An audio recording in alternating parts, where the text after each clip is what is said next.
So yeah, could you tell me a bit more about your role and your current employer? Yeah, my role is content trends analyst, which means I analyze different trends that are available right now in the current cultural scenario, and I look at its future implications, how that would affect the market. And we usually go through it through a commercial lens. So we look at the commercial indicators and how these current cultural signals would affect brands in the future and what changes they can make to accommodate these cultural signals. I am employed by Foresight Factory, which is a trends company. So essentially, we identify these cultural signals that we see in the market, in our current scenario as we speak, in the environment that we're living in.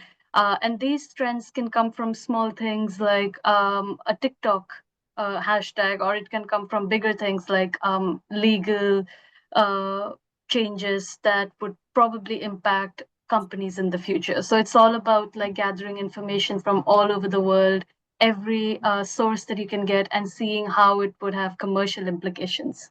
That sounds so incredibly interesting. I knew something about them, but Yeah, not how you get all the information and all the trends actually. So it's a yeah. very insightful point of view. And I was also very curious to know what excited you about the role when you decided to apply for it, and what helped you from your background go for this route, for this role. Yeah, I'm a writer and I also have a background in journalism. And I was looking for something that could accommodate my previous experiences, which is as a writer, as a journalist, but also as somebody who's done a degree in literature. And I felt that I could have gone down the traditional path, but I also wanted to do something that was a little more exciting, a little different. And I found that sort of analyzing things as it stands in the current scenario and seeing what implications it might have in the future is sort of an interesting way of like it's like taking the role of somebody who has like a crystal ball, but also being able to narrow it down to precise implications that it might have. So it's not just something that you're gauging, it's something that's very much backed down with quant. And what excited me was that Foresight Factory, we do a lot of cultural trends. Me as an analyst, I write about all these trends, but also we have a very strong quant team Right. which asks a lot of questions. We ask questions to around 29 countries. So a lot of our future trends are very much backed by actual quant data. So Yeah. that makes it a little more yeah, it just Accurate. increases, yeah, it increases the accuracy of it, and it makes it a little more believable because Yeah. when you see something and when you see a number tied to it, it makes it a little more relatable, and then you can Yeah. envision it as opposed to something that's just written. So the fact that the quant team and the content team, they work hand in hand and they actually come together to create new trends, to understand what exactly is happening in the current scenario. I think that's what made it so exciting for me to see quant and qual unite and Together. create a really strong sort of yeah. Great. Yeah, a great way of working, I'd have to say. What advice would you give to others who want to continue in insights or analytics? I would say the insights world or the insights industry is very much, again, it's seeped in both quant and qual. So it would be good to dip your feet in both quant methods and qual methods. So for quant, it would be nice to get yourself a little versed with the sort of like tools that a lot of agencies use, Mhm. because that would give you an added advantage.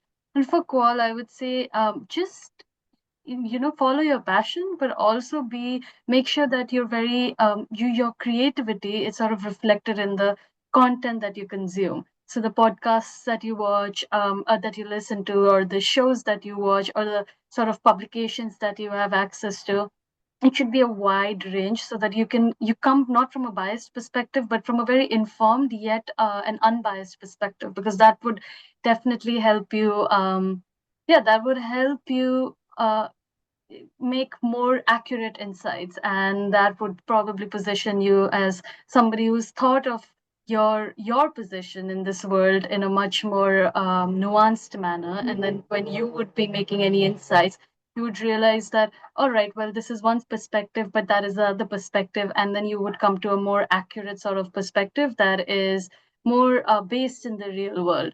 So I would say, keep yourself open.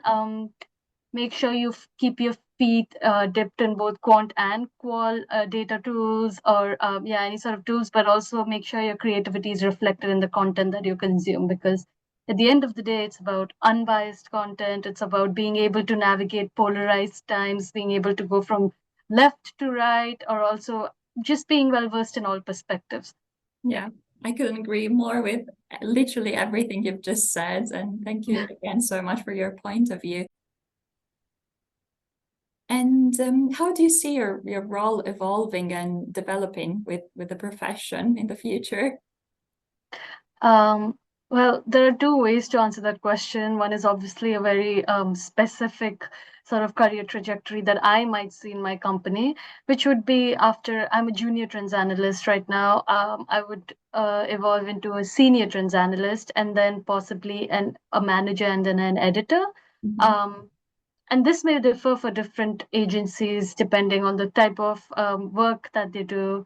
We're not a market insights agency, so to speak. We're more of a trends agency, so it's a little different.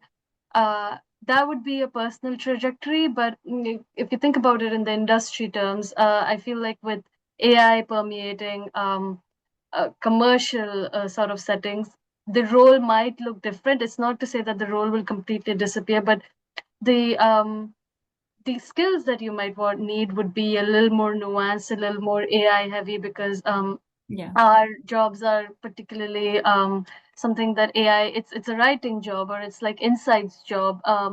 And that's not to say that AI would be able to replace us completely, but it's about being able to use AI as a complementary tool to help you help position yourself as something different. So I would say being well versed in AI, being able to use AI, and then gleaning insights from that, that would be a very valued sort of skill that people in insights industry would want to see yeah. in prospective Very, design. very true. And the world evolves so fast that market research and insights have to Yeah. go very fast too. So it's difficult to predict. But that was a very interesting point of view. So thank you so much again, Shreya.